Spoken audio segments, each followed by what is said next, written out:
Hi all, ഇന്ന് നമുക്ക് sari thread വെച്ച് ലോഡ് സ്റ്റിച്ച് എങ്ങനെയാണ് ചെയ്യുന്നതെന്ന് നോക്കാം.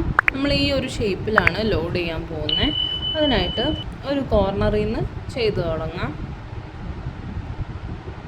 കോർണറിൽ നിന്ന് ചെയിൻ എടുത്തു. ദെൻ ചരിച്ചുകൊണ്ടാണ് നമ്മൾ ലോഡ് സ്റ്റിച്ച് അല്ലെങ്കിൽ ക്രോസ് സ്റ്റിച്ച് എന്നൊരു പേര് കൂടെ ഇതിനുണ്ട്. അപ്പോൾ ഇത് ക്രോസ് ആയിട്ടാണ് ചെയ്യേണ്ടത്. അപ്പോൾ ചരിച്ചുകൊണ്ട് നമ്മളൊരു ചെയിൻ എടുക്കുന്നു, ചെയിൻ ലോക്ക് എടുക്കുന്നു. വീണ്ടും നമ്മൾ ഈ എടുക്കുന്ന ചെയിനാണ്, ഈ ഓരോ സ്റ്റെപ്പിലും എടുക്കുന്ന ചെയിനാണ് നമ്മൾ ലൈനിൽ കൊടുക്കേണ്ടത്. നമ്മൾ വരച്ച ഡിസൈനിൻ്റെ ലൈനിൽ കൊടുക്കേണ്ടത്. അത് കഴിഞ്ഞ് നമ്മൾ ചെയിൻ ലോക്ക് കൊടുക്കുന്ന അതിൻ്റെ തൊട്ട് മുകളിലായിരിക്കണം. നമ്മൾ താഴോട്ട് വരിക. ഇങ്ങനെ മാറി മാറി രണ്ട് ഔട്ട്ലൈനിലും ചെയിൻ എടുക്കുക, ചെയിൻ ലോക്ക് കൊടുക്കുക. ഇങ്ങനെ സെയിം ലൈനിൽ കൊടുത്ത് പോവാം. സരി ത്രെഡും സിൽക്ക് ത്രെഡും എല്ലാം യൂസ് ചെയ്ത് ഈ സ്റ്റിച്ച് നമുക്ക് ചെയ്യാവുന്നതാണ്. പിന്നെ സരി ത്രെഡ് വെച്ച് ചെയ്യുമ്പോൾ കുറച്ച് സ്റ്റിഫ് ആയതുകൊണ്ട് അതിൻ്റെ ചെറിയൊരു ബുദ്ധിമുട്ടുണ്ടാവും. അതൊന്ന് ശ്രദ്ധിച്ചാൽ മതി. ഒന്ന് അധികം അമർത്തി പിടിക്കാണ്ടും ഒക്കെ ഒന്ന് ചെയ്യുക. ദെൻ ഫില്ലിങ് സ്റ്റിച്ചുകളൊക്കെ ചെയ്ത് കഴിഞ്ഞാൽ നമ്മൾ ഔട്ട്ലൈൻ കൊടുക്കണം. അപ്പോഴേ അത് ഫിനിഷ് ആവത്തുള്ളൂ. അത് കൂടെ കൊടുത്തു കഴിയുമ്പോഴാണ് ശരിക്കും നമ്മൾ വരച്ചേക്കുന്ന ആ പെർഫെക്റ്റ് ഷേപ്പിൽ നമുക്ക് ആ ഡിസൈനിനെ കിട്ടത്തുള്ളൂ.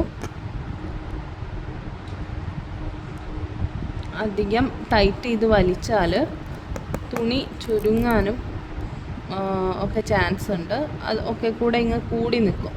അപ്പോൾ നമ്മൾ റിങ്ങിൽ നിന്ന് അഴിച്ചു കഴിഞ്ഞാൽ അവിടെ നീറ്റ് അല്ലാണ്ട് പോലെ തോന്നും. തുണി ഇങ്ങനെ ചുളിഞ്ഞിരിക്കുന്ന പോലെ തോന്നും. അപ്പോൾ അത് വരാണ്ടിരിക്കാൻ നമ്മളധികം ത്രെഡ് വലിക്കാണ്ടിരിക്കുവാണ് വേണ്ടത്. ത്രെഡിന് വേണ്ട പ്രഷർ മാത്രം കൊടുത്താൽ മതി. പിന്നെ വലിയ ഷേപ്പുകൾ കൊടുക്കാണ്ടിരിക്കുക. ചെറിയ ഷേപ്പുകളാണെങ്കിൽ നമുക്ക് നീറ്റായിട്ട് കിട്ടത്തുള്ളൂ. ഒത്തിരി ലെങ്ത്തിലുള്ള ചെയിനുകളാകുമ്പോൾ ഉള്ളിൽ നമുക്ക് ഗ്യാപ്പ് കാണും.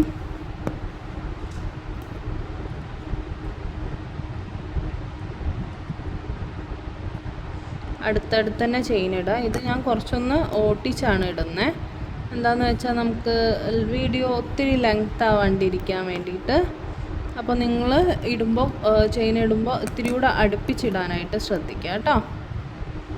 ഞാൻ മെത്തേഡ് കാണിക്കാൻ വേണ്ടിയിട്ടാണ് ഇങ്ങനെ ചെയ്തത്.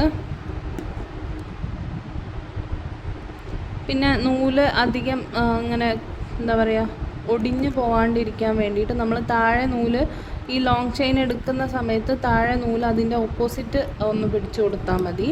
അപ്പോൾ അത്ര പ്രശ്നം ഉണ്ടാവില്ല. അതായത് ഈ സമയം നമ്മൾ ഇങ്ങനെ സ്ട്രെയിറ്റ് ആയിട്ട് പിടിക്കാണ്ട് ഇത് ഇങ്ങോട്ട് വലിക്കുന്ന സമയത്ത് ത്രെഡിനെ അങ്ങടേക്ക് പിടിച്ചു കൊടുക്കാം. ഇതിൻ്റെ ഓപ്പോസിറ്റ് ഒരു ഡയറക്ഷനിൽ പിടിച്ചു കൊടുത്താൽ മതി. അപ്പോൾ കുറച്ചുകൂടെ നമുക്കൊന്ന് നീറ്റായിട്ട്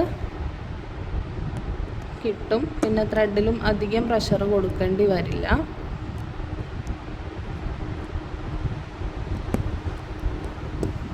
അങ്ങനെ നമ്മുടെ ഡിസൈൻ ഏകദേശം കംപ്ലീറ്റ് ആയിട്ടുണ്ട്. നമുക്ക് ഇതിനൊന്ന് ഔട്ട്ലൈനും കൂടെ കൊടുക്കണം.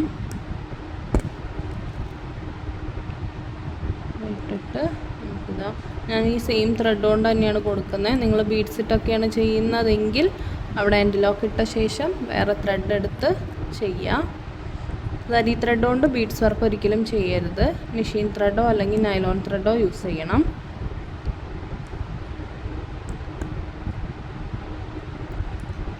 പിന്നെ ബീഡ്സ് വർക്ക് ചെയ്യുമ്പോൾ നീഡിലും മാറ്റണം കേട്ടോ.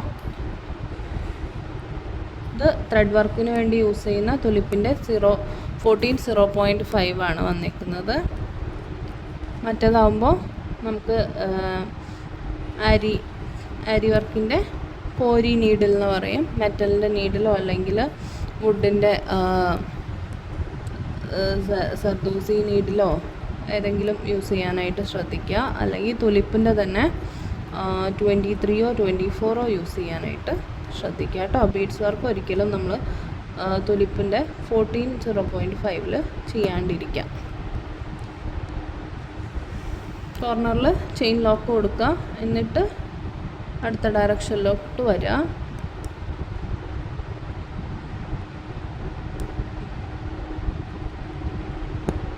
ചെറിയ ചെറിയ ചെയിനുകളായിട്ട് തന്നെ ഇടാനായിട്ട് നോക്കുക കേട്ടോ.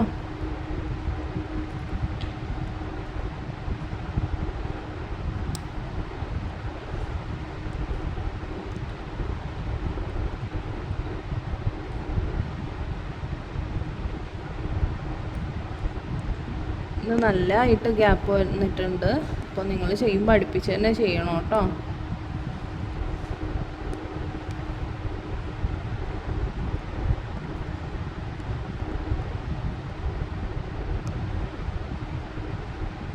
വന്ന് ഇവിടെ എൻ്റെ ലോക്ക് ഇട്ട് കൊടുക്കാം.